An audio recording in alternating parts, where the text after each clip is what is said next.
Show this picture of Town Square. This is City Hall, about 80,000 square feet. The building on the right here is 167 residential units with ground floor retail. This is a ground floor 1.2 acre plaza, 150,000 square foot office space with retail and banking on the ground floor.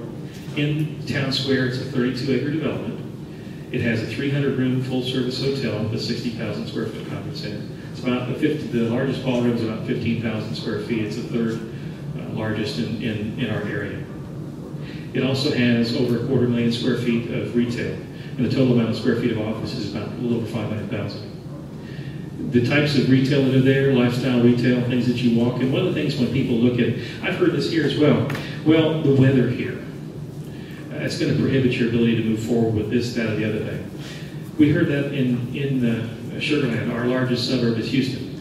And it gets hot and muggy down there. And they said people will never sit outside. This is going to be a failure. People sit outside. People go and do things in all kinds of weather. You live where you live and you enjoy it. This is a picture of the Sugar Land Marriott and Sugar Land Conference Center, 300 rooms. Cost to develop that property was $54 million in 2002-2003 timeframe.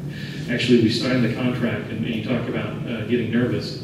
We signed the contract, and then a few days later, September 11th happened. And so we were concerned about the economy at that time and what would happen when the hotel opened after the aftermath of September 11th. It opened. In fact, we had many of the same things that you would hear here. It's a different market. You're not Houston. You're outside. Who's going to come out to Sugar Land because you're not Houston? It's not going to make it. We had a sound business case. We used independent third-party consultants to assess the marketplace and set our sights and expectations reasonably. This property opened. It was the top opening for Marriott that year. I mentioned the plaza. This is one of the intangibles. It's about 8,000 to 9,000 people on New Year's Eve. It's an example of what happens when you create places for people to go, destination activity centers. Another view of that. In that town square, in that plaza, we celebrate the Christmas tree lighting. We don't call it a holiday tree. We celebrate the Christmas tree lighting. We also celebrate Diwali. We celebrate the menorah. We celebrate all the different representations of the faiths and ethnic backgrounds in our community. It's very inclusive. And it's become the icon of our community. Sugar Land was founded, originally started in the 1820s, 1830s, when people brought sugar cane over from Cuba. And a business started for sugar, which ultimately became Imperial Sugar, which the town is named. And the city was actually formed and incorporated in 1959. And so this community did not have a downtown because when it was a company town, it just had a series of buildings that got torn down over time. And when you thought of Sugar Land as you drove down Highway 90, you thought of what was called the Pink Lady, the Char House, a building at the plant. With the development of this facility, it changed the image of the community. It also allowed us to attract Minute Maid, the headquarters of Minute Maid. It's the only headquarters of Coca-Cola division that's outside Atlanta, and we were able to attract them to Sugar Land. In that town square, we have movies under the moon. We have concerts. We celebrate all types of activities, even on the steps of City Hall. And one of the things that happens is, well, I bet you raise the taxes. That's the next question. What's the impact? Here's a graph from 1990 to 2010. This is about 50 cents. There was a spike about 1993, 1994, and then things started to drop off. They dropped off precipitously when what happened? The first public-private partnership of the city, called the First Colony Mall. The city wanted to have a mall. If you wanted to shop, you had to go to the Galleria. There was no real place to have a big shopping experience. So the city spent $15 million in a public-private partnership. City money, private venture. Why did the public have to do that? Well, it wasn't coming until they did it because there was a sign up that said mall coming soon. And that sign was there for years until the post rotted off, the sign fell down, they put another sign up. And then the city ended up putting the $15 million in and the mall got built. The first year it was open, it generated over $5.5 million of revenue to the city directly. So you can determine that turned out to be a pretty good payoff. Those sales tax revenues help drive the property taxes. And then you see another drop as Town Square starts to get built. The investment in your community is a joint effort between the public and private sectors. And I'll disagree with anybody who doesn't think so. It doesn't happen on its own. It takes all of us to work together. And what happens? The property tax values, the total amount of growth in the area also grows. Between 1999 and 2009, the time that I was at the city of Sugar Land and started the Economic Development Department, we saw an increase from $4.5 billion to over $9 billion in property tax values. That's total growth.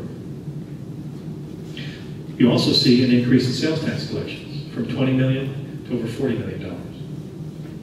And you see an increase in job growth.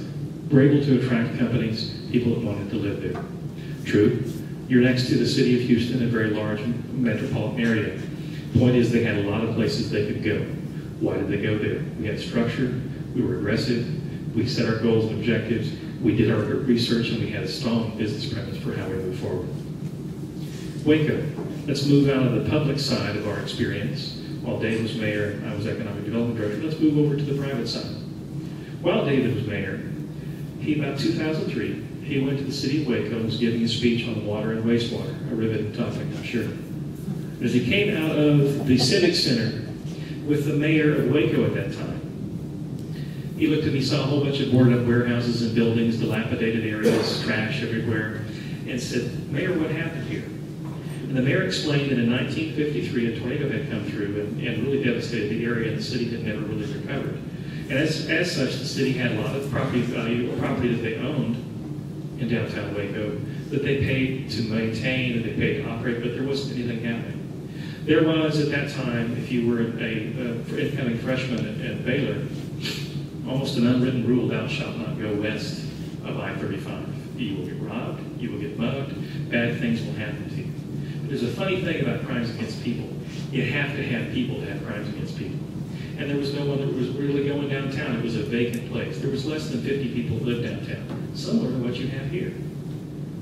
Now, in our assets, there's over 600 people that live in downtown, and that number's growing. Baylor is now investing in programs in that area. They're adding other development, which Melissa alluded to, has happened, rehabilitation of other buildings. It was a catalyst project. It's not going to solve all the ills. We also had to deal with the perception of security that I mentioned earlier. We had to deal with that, and we did so. There was a TERS we put in place. We created a public improvement district. We also worked with a retailers association, a merchant association, that helped address some of the perceptions of security. And now it's a vibrant place. There are even stops that were put on the bus route to communicate, to move, students from the locations in downtown to Baylor. Now, this is what's interesting. This is one of the original renderings. And what I want to call your attention to is one of the other accusations of when things come in, well, it's not going to look like that when it gets built. So pay attention to that gold dome. That was the vision. That's reality. It's the first LEED certified, which is a designation for architecture, chamber in the United States. We also did student housing. Again, here's a picture of what it was going to look like. There's the reality. Heritage quarters. We talked about loft over retail. If you remember that first image, and behind that gold dome was another building, loft over retail. That's the building as it exists. And it created an activity center in downtown Waco for people to come have concerts in the area. Similar approach. I can understand this is not Waco, this is not Fort Worth, this is not any number of places. It's Amarillo. And it will not succeed unless it stays Amarillo. But the principles that were involved at both of these locations can be applied and should be applied. You're talking about business principles. How do you tap into the potential that's in the area and create something that's a vibrant area? This is a community which has not taken off like a rocket and growth. Guys, it's not going to. We're not going to tell you that it is. We're not going to tell you there's going to be Nordstroms downtown. What we're talking about is capturing the growth in the area because you are a regional destination. You are an area where people travel to do things. And when you look at economic development and you look at the opportunities, it's important to recognize the assets that you do have.